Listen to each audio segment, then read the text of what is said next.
Hey, hey, hey. I like bitch who is your mess. Hey, can't keep my dick in my pants. Hey, my bitch don't let me know. Arkadaşlar hepinize selamlar. Bugün sizlerle muhteşem bir yolla karşınızdayım.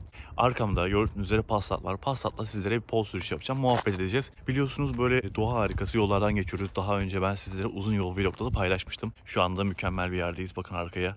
Acayip güzel duruyor burası. Bakmaya doyamıyorsunuz açıkçası, öyle söyleyeyim sizlere. Burası Yalova'nın Narlı diye geçen bir bölümü. Narlı köyü mü artık, öyle bir şeyi sanırım. Bilmiyorum tam olarak. Şimdi beraber sürüş yapacağız. Burada çok güzel böyle virajlı yollar var. Gidiş gelişte biraz tehlikeli ama virajların tadına bakacağız. Sizler de çok seviyorsunuz. Bir muhabbet ederiz yollar hakkında, araba hakkında. Gelin şimdi sürüşe geçelim. Kanala abone olmayı, video beğenmeyi unutmayın. Hepinizi seviyorum.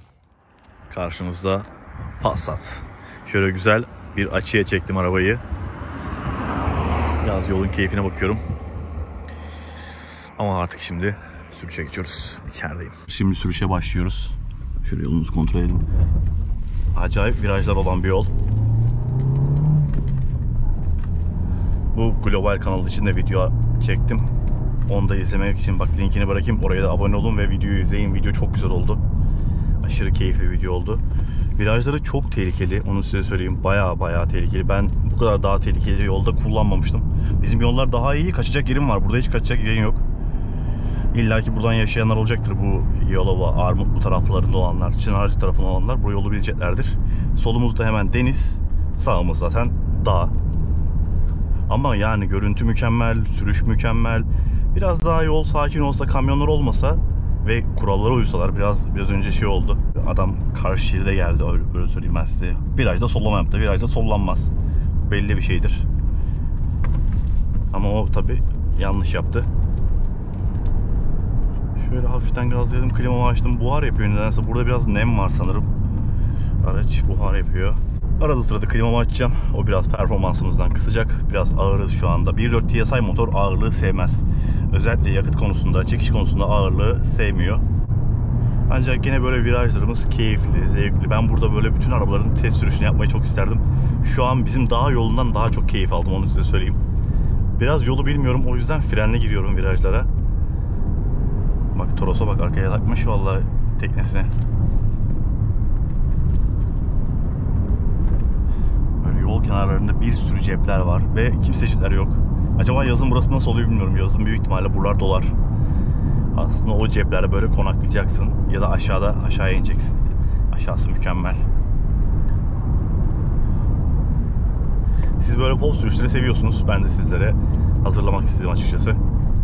Diğer kanalda biraz daha sessiz kalıyoruz. Sadece motor sesini size duyurmak istiyorum. Ancak burada muhabbet ediyoruz. Sizlerle yorumlaşabiliyoruz. Ben sizin yorumlarınızı sanki benimle muhabbet ediyormuş gibi düşünüyorum. Şöyle gene keskin bir viraj. Bak eskiden hep böyle çeşmeler yol kenarında olurdu. Artık azalmaya başladı.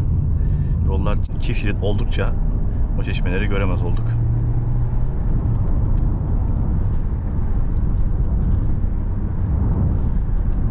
Ya gene virajlarda yavaş girin arkadaşlar, dediğim gibi. Buradakiler zannediyorlar ki karşı taraftan araba gelmez. Ben sollarım. Ancak işte araç çıkabiliyor. O yüzden sollama yapmayın. Kesinlikle viraj içinde sollamayın. Arabanız ne olursa olsun. Kimsenin canını yakmayın. En azından kendi şeridinizde durun. Özellikle zaten şirketler yapıyor ya. Biraz önceki de şirketti belli ki. Clio'ydu. Yani gereksiz hareketler. Hep düz otobanda kullanmaktan böyle yollarda nasıl kullanılacağını bilmiyorlar açıkçası. Biraz o problem oluyor. İnsan otobana alıştı mı böyle yollara pek kolay alışamıyor. Şu an yine böyle 80-90'la virajları dönebiliyoruz. Çok kasmıyorum. Dediğim gibi yolu bilmiyorum. Yolu bilsem biraz daha belki zorlardım. Ama bence yeterli. Bak karşıdan böyle işte tırlar gelebiliyor. Ve tırları sollamak isteyen insanlar olabiliyor. O yüzden tedbirli olmakta fayda var.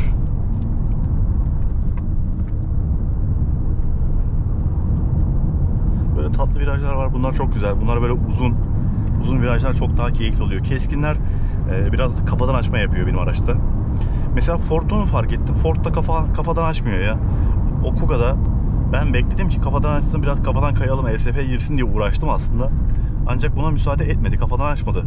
Artık ön düzen ayarıyla alakalı bir durum sanırım.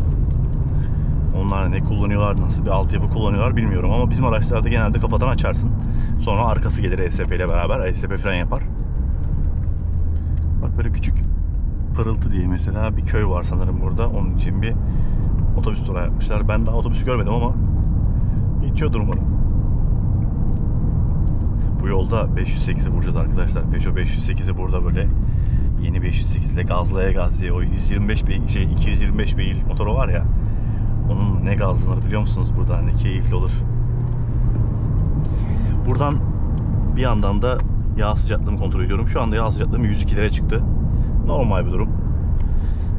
Su sıcaklığında herhangi bir değişim yok. Zaten su sıcaklığı herhangi bir kaçak olmadığı sürece ya da bir sorun olmadığı sürece motorda artmaz. Ancak yağ sıcaklığımız artıyor. Sonrasında düşüyor tabii ki. Sizin araçların yağ sıcaklığı nedir? Bunu da yazarsanız sevinirim. Benimki sanki biraz bana yüksek geliyor açıkçası. Yani 100 derece normal mi? Normalde yolda giderken 90'lı ama gazladığımda 100 oluyor. Sizin araçlarda nasıl durum? Bunu da yazarsanız sevinirim. Nasıl manzara ama? Umarım görüyorsunuzdur. Ben çok keyif alıyorum şu anda.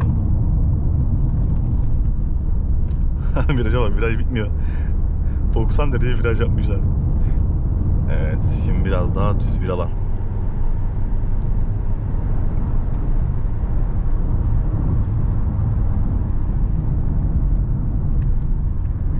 Viraj içinde olabildiğince fren yapmayın. Fren yaparsanız kayarsınız. Olabildiğince dengeli gazlar.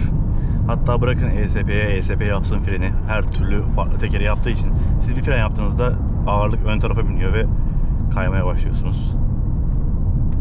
Girerken hızınızı ayarlayacaksınız açıkçası. Bilmiyorsanız yavaş gireceksiniz. Direksiyonu her zaman iki elle tutacaksınız. Özellikle böyle yollar direksiyon elinizden kaçar. Yani ne olduğunu anlayamazsınız, bir anda gider. Özellikle hidrolik direksiyonlar hemen bırakır kendini. Hidrolik direksiyonla bir taş gelsin mesela, sert bir taş, direksiyonu da oynatır, döndürür direksiyonu. Elektrikte bu biraz daha zor ancak hidrolikte dikkat etmeniz gerekiyor. Hafif bayır iniyoruz. Araba iyice kaptırdı gidiyor. Nasıl, baş dönmesi var mı sizde?